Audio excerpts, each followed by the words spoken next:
Good morning students. कल CDS का exam हुआ था, तो उसका इंग्लिश के क्वेश्चन पेपर के जो क्वेश्चन थे उसके आंसर्स का हम डिस्कशन कर रहे हैं। तो पार्ट्स ऑफ स्पीच के वीडियो मैंने ऑलरेडी अपलोड कर दिए हैं, तो आप लोग देख लेना। अगर आप लोग प्लेलिस्ट में जाएंगे तो आपको सीडीएस के इंग्लिश के क्वेश्चन पेपर के सोल्यूशन और आंसर्स मिल जाएंगे। ठीक है, तो पार्ट्स ऑफ स्पीच तो मैंने वीडियो अपलोड कर दिया। अब हम स्पॉटिंग एरर में आते हैं। तो पहला जो क्वेश्चन है 21, this task is being undertaken for the benefit of young people in need. आप लोगों ने फ्रेज सुना है ना, friend in need is friend in deed. Friend in need, तो इन नीड होगा, इन नीडेड नहीं होगा। तो यहाँ पर जो आपका आंसर होगा वो इसमें एरर यहाँ पर है बी में, in need. 22, if I am the principal of the school, I would abolish all examination। तो ये कंडीशनल सेंटेंस पे क्वेश्चन है। तो आप लोग मेरे चैनल के प्लेलिस्ट में जाएंगे, 2022 सीएपीएफ ग्रामर वीडियोस, उसमें कंजंक्शन चैप्टर में ये रूल डिस्कस किया गया है। तो यहाँ पर होगा इफ आई वेयर। तो देखिए स्टूडेंट, जब आप लोग इमेजिन करते हो कि यदि मैं प्रिंसिपल होता, यदि मैं प्रिंसिपल होऊंगा, हो तो नहीं at that point of time, तो आपको क्या करना है, जब आप इमेजिनेशन वाली बात करते हो तो अब आप वर्ड यूज करते हो, if I were the principal. ठीक है, माई मदर इज थिंकिंग।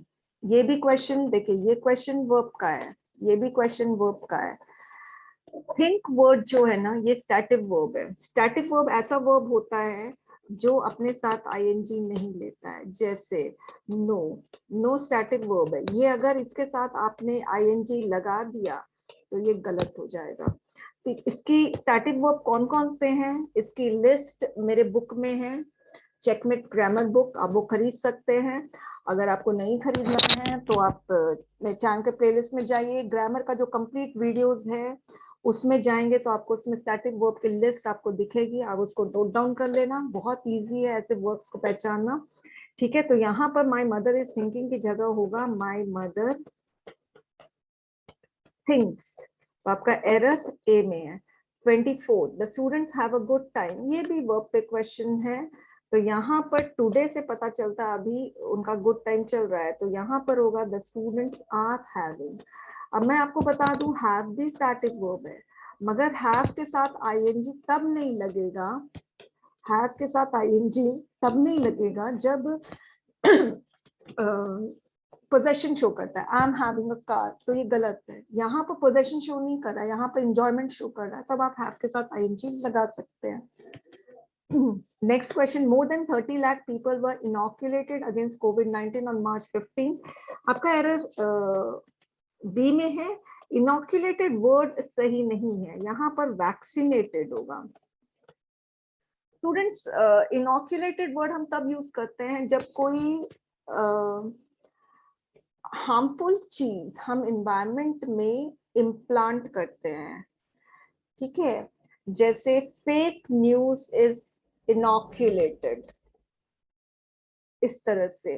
तो अगर हम कुछ हार्मफुल सब्सटेंस एनवायरनमेंट में इम्प्लांट करते हैं या किसी बॉडी में इम्प्लांट करते हैं तो हम इनोक्यूलेटेड बोलते हैं।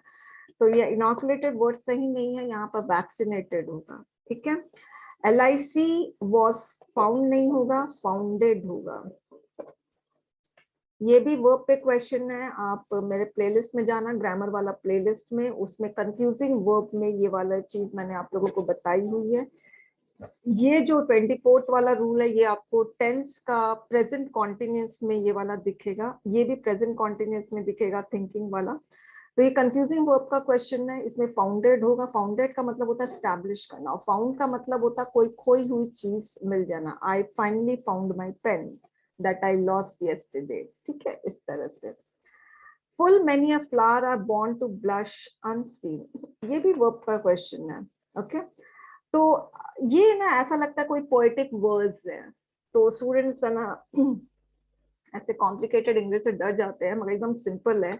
अ फ्लावर है यानी सिंगल फ्लावर है, तो इज होगा। आप सोचोगे मैनी है, तो मैनी तो पहले आ रहा है ना। अगर अ मैनी फ्लावर्स होता तब तो आपका आर लगता, मगर यहाँ पर अ फ्लावर है, मैनी बाद में है, और अ मतलब मैनी पहले है अ बाद में, इसलिए अ फ्लावर को देखो यहाँ पर इज होगा। I shall be glad to help every one of my boys in their studies. अब देखिए इस पे क्वेश्चन, इस पे बहुत आते हैं स्टूडेंट्स, मैंने आप लोगों को पहले ही बताया है। वन ऑफ द बॉयज, बहुत सारे वीडियोस में मैंने ये चीज बताई हुई है कि ये जो स्ट्रक्चर है बहुत इंपॉर्टेंट है। One of the boys is you know doing his homework. तो इससे कैसे कैसे क्वेश्चन आते हैं, एक एरर, दो एरर, तीन एरर, चार एरर, ठीक है। ये बहुत इंपॉर्टेंट है। Subject verb agreement advance level में भी मैंने ये पढ़ाया हुआ है, मेरी बुक में है इस पर, ठीक है। तो कभी कभी क्या होता है, जो स्ट्रक्चर है ऑफ का स्ट्रक्चर है, देख लो ये भी ऑफ का स्ट्रक्चर, एवरी वन, फिर ऑफ आया, फिर माई क्या है, एडजेक्टिव है, यहाँ पे the adjective, boys, boys plural. तो क्या करते हैं, फर्स्ट में एडजेक्टिव को गोल कर दे, वन ऑफ बॉयज, मैं कुछ तो एडजेक्टिव लगाना है, one of my boys, one of their boys, कुछ तो लगाना पड़ेगा। दूसरा एरर में क्या करते हैं, इसको प्लूरल है ना, इसको सिंगुलर बना देते हैं, तो ये गलत हो जाएगा क्योंकि ऑफ का मतलब बहुत सारे, तो यहाँ पर प्लूरल आना चाहिए। तीसरा एरर वर्ब से बनाते हैं, ठीक है। तो सिंस यहाँ पर एक ही सेंटेंस है, यहाँ पर कोई वर्ब नहीं है तो कोई प्रॉब्लम नहीं है। उसके बाद ये है प्रोनाउन एडजेक्टिव का एरर। अब देखिए one, every one of the boys, अब एवरी वन है ना वो सिंगुलर होता है, बडी वन थिंग, ये चीज ध्यान रखना, कौन से, body one thing, everybody, somebody, nobody, anybody, ये सिंगुलर वर्ब लेगा। Everybody is imperfect, body one thing, one, everyone, someone, no one, anyone, everyone is imperfect. Thing, body one thing, everything, nothing, something, anything, nothing is perfect, ठीक है। तो ये सारा singular लेता है, तो ये जो एवरीवन, बडी वन थिंग, सारा सिंगुलर वर्ब लेता है, तो उसके साथ कोई भी प्रोनाउन या एडजेक्टिव आएगा वो भी सिंगुलर होगा। तो देयर की जगह हिज होना चाहिए, सिंस बॉयज है इसलिए हिज हो रहा है, गर्ल्स होता तो हर होता। क्लियर हो गई बात। Most heart attacks involve discomfort, यहाँ पर इनकी जगह एट होगा क्योंकि यहाँ पर्टिकुलर है।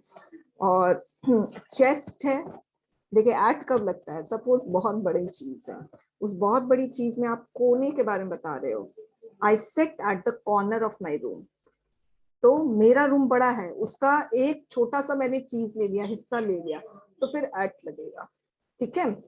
वैसे चेस्ट बहुत बड़ा है, उसका मैंने सेंटर ले लिया, लेफ्ट ले लिया, तो फिर एट लगेगा, ओके।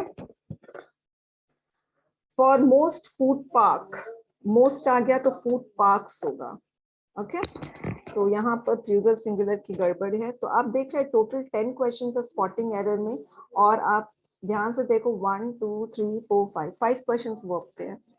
तो मैंने हमेशा से कहा वर्ब बहुत बहुत इंपॉर्टेंट है स्टूडेंट्स, इसको इग्नोर मत करो। अगर आप मेरे चैनल के प्लेलिस्ट में जाएंगे 2020 CAPF ग्रामर वीडियोस, तो शुरुआत वाले जितने भी वीडियोस है ना सारे वर्ब्स पे बेसिस पे है, शुरुआत से लेकर वर्ब समरी तक।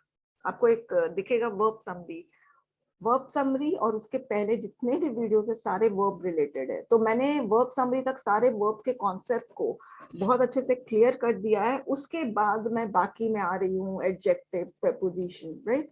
मगर वर्ब का कॉन्सेप्ट अगर आपका क्लियर है तो बहुत सारे क्वेश्चन सॉल्व हो जाते हैं, क्योंकि एग्जाम में, कॉम्पिटिटिव एग्जाम में ज्यादातर क्वेश्चन वर्ब पे होते हैं।